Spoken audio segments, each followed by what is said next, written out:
Punjab Kesari TV पर खास मुलाकात में आज हमारे साथ हैं पृथला के पूर्व विधायक रघुवीर सिंह तेवतिया। उनसे जानते हैं किस तरह की उनके चुनाव की तैयारियां चल रही हैं, किस तरह के मुद्दे हैं जिसको लेकर वो जनता के बीच जा रहे हैं। स्वागत करते हैं आपका पंजाब केसरी। क्या कहना चाहोगे, किस तरह की तैयारी चल रही है, क्या मुद्दे हैं जिसको लेकर आप जनता के बीच जा रहे हैं? आने वाले चुनाव की वजह से हम जनता के बीच जा रहे हैं और बता भी रहे हैं कि हमने क्या किया था और हमारे बाद जो हमारे साथी बने हैं उन्होंने क्या किया है। उनकी करनी कथनी में और हमारी कथनी करनी में अंतर है। आप जब सरकार में थे, हुड्डा सरकार थी, तो क्या क्या काम आपने इलाके में किए थे? जितनी भी सड़कें हैं, जो जरूरत है मूलभूत सुविधाएं की, उसमें सबसे पहले जो सड़कें हैं आवाजाही के लिए, लंबी लंबी सारी सड़कें बनाने का हमने काम किया। आज 10 साल के बाद उन पर पैच वर्क तक नहीं हुए। कितनी सड़कें टूटी पड़ी। आप जाएंगे जहाँ 5 मिनट का था रास्ता जाने का, वहाँ 50 मिनट लगते हैं। और सबसे बड़ी दिक्कत ये है, जो स्कूलों को बच्चे जाते हैं देहात से, शहरों की बस आती है, उनके आवाजाही के लिए वो बच्चे रोज लेट हो जाते हैं स्कूल में जाने के लिए। तो सबसे ज्यादा जो दिक्कत है, तो रास्तों में गड्ढे बहुत पड़ गए हैं। जैसे साहूपुरा गांव के आसपास देखें, गड्ढे ज्यादा हो गए।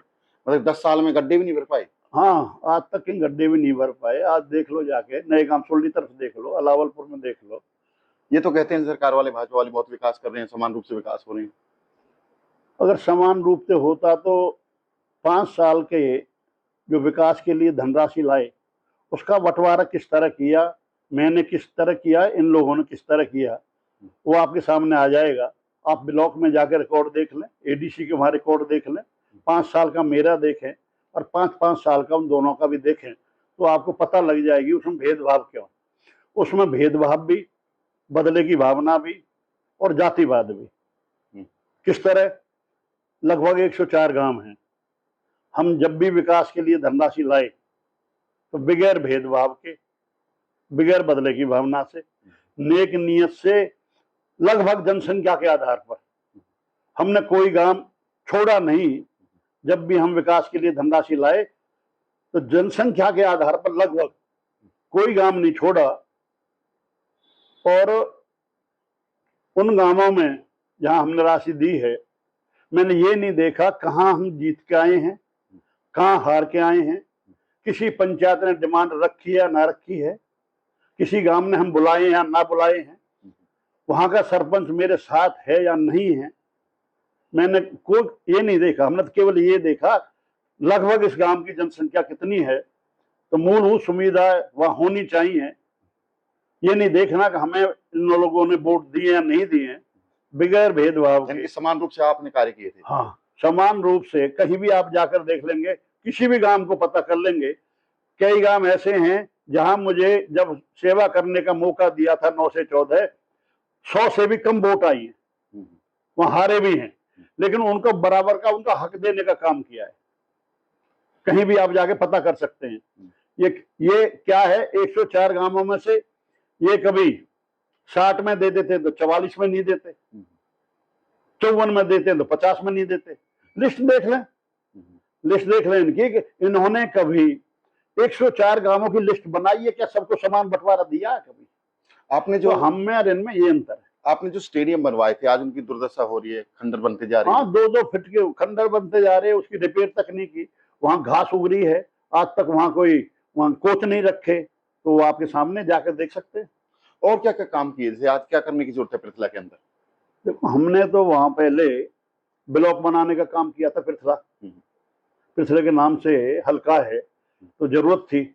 वहां हमने सबसे पहले ब्लॉक बनाने का काम किया, मोहना में तहसील बनाने का काम किया। कितने गांवों में जहां कम्युनिटी सेंटर बने हैं, चौपालें बनी हैं, उनकी आज तक मरम्मत नहीं की 10 साल में इन लोगों ने। जिस तरह सड़कों की नहीं की, इस तरह जो भी बिल्डिंग बनी है उनकी जो भी सरकार आती है उसकी जिम्मेदारी होती है, जवाबदेही होती है, लेकिन आज तक इन्होंने उस पर कोई काम नहीं किया। नैनपाल जी ने जो आंसू बहाए, क्या दोबारा इस तरह का ड्रामा चलेगा, नहीं चलेगा आपकी बात? इसके बारे में नैनपाल जी बताएंगे या जनता बताएगी, मेरा से कोई लेना देना नहीं है। आप लोग अपनी बात करता हूं, मैं किसी दूसरे कैंडिडेट के बारे में बात नहीं करता। आप लोगों के बीच जाते हैं, लोग क्या चाहते हैं, क्या होना चाहिए? जनता तो काम चाहती है, रोजगार चाहती है। आज हरियाणा में जितने भी डिपार्टमेंट हैं, जो सरकारी पद हैं स्वीकृत, वो 4.5 लाख हैं लगभग। इन्होंने खुद ने जब क्वेश्चन लगाए थे हमारे कांग्रेस के नेताओं ने, तो खुद विधानसभा में जवाब दिया है 10 साल रहने के बाद भी 45% पद खाली पड़े हैं। 4.5 लाख में से 2,09,000 पद खाली पड़े हैं। हमारे हरियाणा के जो जन के नेता हैं आदरणीय चौधरी भूपेंद्र हुड्डा जी, उन्होंने पहले भी हमारे हलके में योग्यता के आधार पर हजारों नौजवानों को रोजगार देने का काम किया था, और फिर भी घोषणा की है अगर हमारी सरकार आएगी इनकी तरह कौशल रोजगार से कच्ची नौकरी नहीं, 2 लाख की नौकरी देंगे। 2,09,000 जो खाली पद पड़े हैं उनसे पक्की नौकरी देने का काम करेंगे। हर एक कोई भी मनुष्य ये कहता है भाई शिक्षा के बगैर मनुष्य अधूरा है, लेकिन शिक्षा के ही 50,000 पद खाली पड़े हैं। अब स्कूलों में जाओगे मास्टर मिलते नहीं, हॉस्पिटल में जाओगे डॉक्टर मिलते नहीं है। जहां 4.5 लाख पदों में से 2,09,000 खाली पड़े हों तो क्या हालत होगी सरकार की दफ्तरों की, आप देख सकते हैं। तो जनता तो परेशान है, जनता रोज जाती है। जिस तरह इन्होंने कहा था, जनता कहती है कितने बुजुर्गों की पेंशन काटने का काम किया, केवल ये जो परिवार पहचान पत्र है उसमें खुद इन्होंने माना है। अब खुद मुख्यमंत्री जी कहते हैं उसमें खामियां हैं, उसे हम ठीक करा रहे हैं, दुरुस्त कर रहे हैं। ज्यादा आमदनी दिखा दी जाती है, पेंशन कट जाती है उससे। आपके सामने पेंशन कट जाती है, आमदनी है नहीं, उन्होंने क्या लाख दिखा रखी है। रोज पन्नी में कागज लेके घर का एक सदस्य रोजाना चक्कर काटता शहरों के, और वहां जाके वहां ठीक कराने की करते हैं, लेकिन कई बार जाने के बाद आज तक ठीक नहीं हुए। कितने गरीबों के राशन काटने का काम किया है केवल आमदनी दिखाकर। हुड्डा साहब ने, हमारे प्रधान जी हैं चौधरी उदयवान जी, हमारे दोनों नेता हैं, उन्होंने घोषणा की है तो आगे हमारी सरकार आएगी तो जो परिवार पहचान पत्र है इसे खत्म करेंगे। इससे जनता को नुकसान हुआ है, बुजुर्गों को भी और गरीबों को भी। आने वाले समय में सर्वे करवाया जाएगा, जो पात्र होंगे उनकी पेंशन दोबारा बनाने का काम करेंगे, जो पात्र होंगे उनका दोबारा राशन कार्ड बनाने का काम करेंगे, ये भी घोषणा की है। क्या लगता है हुड्डा सरकार आ रही है अब? बिल्कुल आ रही है, जनता बदलाव चाहती है। आपके सामने है, जनता तो बदलाव चाहती है। गांवों में हम रोज जाते हैं, रोजाना गांवों में जाते हैं, और रोजाना एक गांव में रोजाना मेरा प्रोग्राम होता है। आप रोज कभी भी जा सकते हैं। आप भी प्रोग्राम कर रहे हैं, आपके बेटे वरुण जी भी प्रोग्राम करते हैं, वो 1 महीने से घर ही नहीं आए, गांव रह रहे हैं वो। नहीं, बच्चे वोट मांग रहे हैं, अच्छी बात है, वो हमारे लिए वोट मांग रहे हैं। लोग प्रचार करते हैं जी, बहुत से ने कहे थे जी ये नहीं लड़ेंगे, वो लड़ेगा, लड़का लड़ेगा। भी लड़का ने कहीं ये कही होगा मैं चुनाव लड़ूंगा, लड़का आपके लिए वोट मांग रहे हैं, वो तो मेरे लिए वोट मांग रहे हैं। तो परिवार वोट मांगने का हक है, सब मांगते ही हैं, तो वोट वो मेरे लिए मांग रहा है, मेहनत कर रहे हैं, अच्छी बात है। वो घर ही नहीं आ रहे, 1 महीने से ज्यादा हो गया। नहीं, अच्छी बात है, जनता के बीच है, जनता में प्यार मिल रहा है तो जो वहां जनता रोक लेती है, रुक जाते हैं। जिस तरह से कांग्रेस में गुटबाजी की बात करते हैं, आज भी शैलजा और हुड्डा के बीच कहीं ना कहीं बयानबाजी को लेकर आपस में तकरार होती है, तो क्या लगता है इसका नुकसान नहीं होगा कांग्रेस को? नहीं, कोई गुटबाजी नहीं है, आज तक हमसे तो किसी ने कहा नहीं। आज तक अगर गुटबाजी होती तो हमसे मना करते जी वहां मत जाइए, सब जगह जाते हैं। जब शैलजा जी प्रधान थी, हम हर एक प्रोग्राम में गए हैं। हुड्डा जी कहते थे ठीक है जाओ भाई, प्रोग्राम है करो, तो उन्होंने तो कभी मना नहीं किया आज तक। निर्दलीय विधायक कांग्रेस का जो भी प्रोग्राम होता है उसमें आज तक कोई ऐसा नहीं जो कांग्रेस का प्रोग्राम हो उसमें हम ना गए हो, हर एक में जाते हैं। हमने तो आज तक कोई देखी नहीं है गुटबाजी। यानी कि मजबूत हो रही है कांग्रेस, शैलजा भी अपनी यात्रा अलग से कर रही है, हुड्डा जी की यात्रा चल रही है, जो हिसाब मांगो, मतलब दोनों से तरफ से मजबूत होती जा रही है कांग्रेस। देखो, ये तो अपने हिसाब से सब करते हैं, हर एक नेता का अपना प्रभाव क्षेत्र होता है। पूरे हरियाणा में कांग्रेस के नेताओं का अपना अपना प्रभाव है, तो अपने अपने प्रभाव के हिसाब से वो कांग्रेस को मजबूत करने का काम कर रहे हैं। कोई कांग्रेस के खिलाफ तो बात नहीं कर रहे, फिर गुटबाजी कैसे हुई? दोनों जिन नेताओं के बारे में आप कह रहे हैं, बात तो सब कांग्रेस की मजबूती की कर रहे हैं, तो अच्छी बात है। जितने ज्यादा नेता जाएं, क्या बीजेपी के नेता नहीं जा रहे हैं अलग अलग? बिल्कुल। हाँ, तो भाई ये तो कोई गुटबाजी कहीं नहीं है। लास्ट सवाल, जो विधायक नीनपाल हैं उनके कामकाज को किस तरह से देखते हैं? किस तरह के कामकाज वो करते हैं? इलाके में क्या विकास करा पाए या नहीं हुआ? क्या रहेगा आगे? देखो, मैं ज्यादा तो किसी के खिलाफ तो बोलता नहीं हूँ, न मैं कहीं आज तक अखबारों में बयानबाजी करता हूँ। आज पहली बार आज ये ले रहे हैं, लेकिन मैं तो कोई इस पे भी कम ही देता हूँ इंटरव्यू। मैं तो अपनी बात जनता के बीच में करता हूँ और जनता के बीच में रहता हूँ। दुख सुख में रहते हैं। कुछ लोग ऐसे हैं 5 साल तक दुख सुख में ही नहीं गए, चुनाव आ गए 2 महीने से जाने शुरू हो गए। अब तो बहुत लोग जा रहे हैं जनता के बीच। हम तो हारे हों या जीते हों, जब से पृथ्वी क्षेत्र बना है, कोई ये कह दे कि आज तक हम कहीं दुख सुख में ना गए हों। हमारे बच्चे भी जाते हैं, हम भी जाते हैं और जाते ही रहेंगे। राजनीति में रहेंगे, जब भी जाते रहेंगे। समाज के आदमी है, समाज में रहना है। समाज में रहना तो दुख सुख में तो जाना ही है। पृथ्वी से जीत को लेकर कितना आश्वस्त है आपकी बात? नहीं, जनता कह रही है, जनता बदलाव चाहती है। जीत तो इसलिए है कि पहले जब मुझे 9 में विधायक बनाया, मौका दिया, तो उस समय भी 34,500 वोट लगभग। उसके बाद दूसरी बार मुझे मौका नहीं मिला, उसके बाद भी मेरी वोट बढ़ाई, लगभग 35,500 थी। और जब उसके बाद चुनाव लड़े पिछला 19 का, तो उसमें मेरी 48,600 कुछ वोट थे। मतलब कि वोट बढ़ती जा रही है। नहीं, अगर वोट घटती तो मैं अपने घर बैठ जाता। अब जनता चाह रही है, वोट बढ़ तो रही है। ये तो ऐसे भी हैं जो पहले विधायक भी रहे, वो चुनाव से भाग गए और कहते थे टिकट लाएंगे।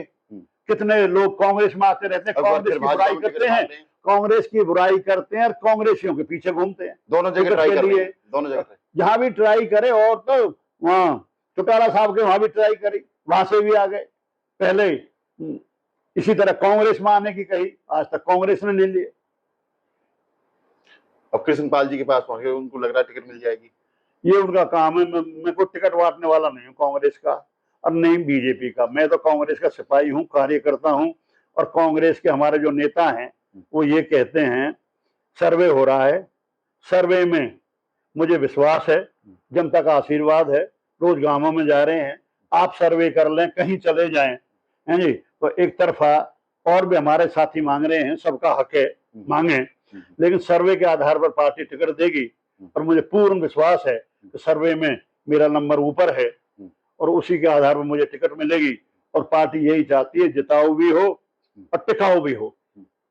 टिकाऊ के मसले में तो ये भाई, आज तक हम तो कांग्रेस ही हैं, आज तक इधर उधर जाते नहीं हैं। हम तो कांग्रेस के हैं, कांग्रेस की टिकट मिली है, कांग्रेस की टिकट पे हमेशा लड़े हैं और आगे भी टिकट कांग्रेस में रहेंगे, कांग्रेस पे रहेंगे, लड़ेंगे कांग्रेस की टिकट पे ही। हमें पूर्ण विश्वास है कांग्रेस हमें मौका देगी और जनता जिताएगी। जिस तरह पहले हमारे हल्के में विकास के मामले में और रोजगार के मामले में योग्यता के आधार पर हुड्डा सरकार ने जो हमारे 5 साल हजारों नौजवानों को रोजगार देने का काम किया, दोबारा कांग्रेस आएगी तो उसी तरह फिर नौजवानों के लिए नौकरियों के रास्ते फिर खोलेंगे और विकास भी कराएंगे। विकास तो पहले से भी ज्यादा कराएंगे। इसलिए भी कह सकता हूं, 5 साल के तजर्बे के आधार पर कह सकता हूं, पहले से भी ज्यादा कराएंगे और ईमानदारी से कराएंगे। कोई भी पक्षपात नहीं होगा, बगैर भेदभाव के, बगैर बदले की भावना के, बगैर जात पात के, नेक नियत ईमानदारी से। और ईमानदारी पे मैं ईमानदारी इसलिए कह रहा हूं, जोर देकर कह रहा हूं, पूरे हल्के में से एक आदमी ला दे जो ये कह दे कि भाई रघुवीर तेवतिया के खुद ने या उसके बच्चों ने, उनकी घरवाले ने किसी से आज तक एक पैसा लिया हो किसी चीज में, समान रूप से विकास किया है। और भाई कोई भी पूरा हल्का किसी भी तरह का विश्वास ले सकता है। मैं हर तरह का विश्वास देने को तैयार हूं और आगे भी सेवा करने के लिए तैयार हूं। पंजाब केसरी से बात करने के लिए धन्यवाद। और पंजाब केसरी से बात करने के लिए दिनेश शेरावत जी का बहुत बहुत धन्यवाद। आपने हमें समय दिया, हमारी बात सुनी और आते रहेंगे, हम आपको बताते रहेंगे। ये थे हमारे साथ पृथला से पूर्व विधायक रघुवीर सिंह तेवतिया। उन्होंने कहा कि आज समान रूप से विकास नहीं हो रहे हैं, पक्षपात किया जा रहा है। जब वो 2009 में वो विधायक थे तो समान रूप से विकास किए थे। आज जो उनके विकास थे, बात करें स्टेडियम की, सड़कों की, आज वो खंडर पड़े हैं, सड़कों में गड्ढे हुए पड़े हैं। उनका कहना है कि फिर से अब की बार हुड्डा सरकार बनने जा रही है और उन्हें पार्टी मौका देगी और यहाँ से अगर चुनाव जीतते हैं पृथला से, हालांकि उन्होंने जीतने का दावा किया है, तो फिर से समान रूप से विकास कार्य किए जाएंगे और जिस तरह से योग्यता पे पहले नौकरी दी उसी तरह रोजगार फिर से दिए जाएंगे। पलवल से दिनेश कुमार, पंजाब के सिटी। हमसे जुड़े रहने के लिए हमारे YouTube चैनल को सब्सक्राइब करें और नई वीडियो की नोटिफिकेशन के लिए बेल आइकॉन को दबाएं। अगर आप ये वीडियो Facebook पर देख रहे हैं तो लाइक जरूर करें और ज्यादा से ज्यादा शेयर करें। धन्यवाद।